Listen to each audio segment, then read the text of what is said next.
This is What Would Your Mother Say? Sitting with me at the table are our three students. We have Bar, Mary Liz, and Rory, who has just joined us. Hi, Susan. It's good to have you here. And our two moms, Kathleen and Mary. Hello. Our topic is money, and we are very fortunate because we have Mary not only as a panel member this week, but she's also our resident financial guru. Mary teaches a very popular financial literacy course at Stanford, and she also works in the financial aid office at Stanford, so she knows what she's talking about. Well, Mary... When I talk about this. Well, we think you know what you're talking about on other subjects as well. But we have some questions for you that have come in. At the beginning of the school year, my father said he would pay $2,000 for my tuition bill.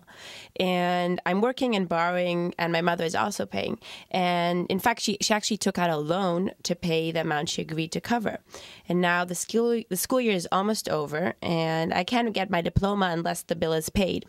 And now my father actually told me that he's unable to pay these $2,000 because he's going to spend them on his wedding with his new wife. So as what do you do? Yeah. Is this a sleazeball, Mary, or what does she do? Right. We're not allowed to, in the financial aid office, to refer to people's parents as sleazeballs. They make that very clear in our orientation and our training program, although we can think it at times. So you're going to ask me about that? I thought we all could discuss. So what do you think this girl should do? Because I have to say that this is a real case that I know about. A girl that came in, she wants to graduate. Her father told her he's going to spend the money on his wedding instead of paying her bill so she can graduate from Stanford. Is this common? Is it common for whatever reason? Not to spend it on a wedding. But for is it even relevant to come ask about for the financial office? That's why she was there, because she wants to graduate next month and she doesn't have the $2,000, and she wouldn't know if we had any ideas of where she could get it because Dad is spending it on the wedding instead of on her.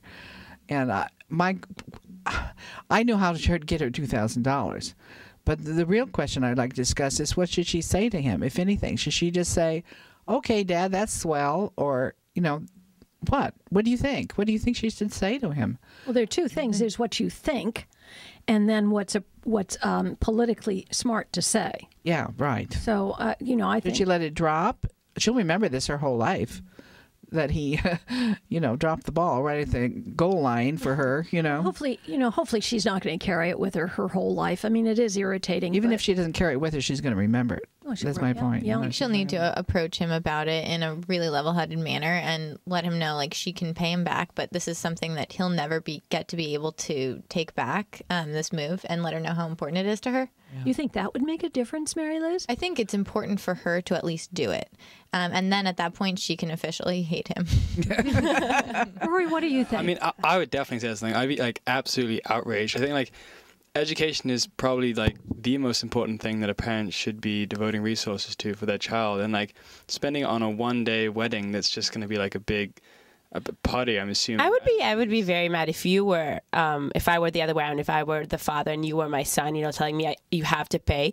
I don't think your parents have to pay for education. I mean there is the problem of he promised you and everything, but he's not really obliged to pay for your education. I don't think obliged, but I do think I can't actually see anything else more worthwhile spending your money on. Why else? But it's his money, not yours. I'm not okay, but I'm saying why else would you work hard and earn money if not to provide your kids with a better? Rory, pay for a wedding. Yeah, Rory, I agree with Bar. I mean, you have to.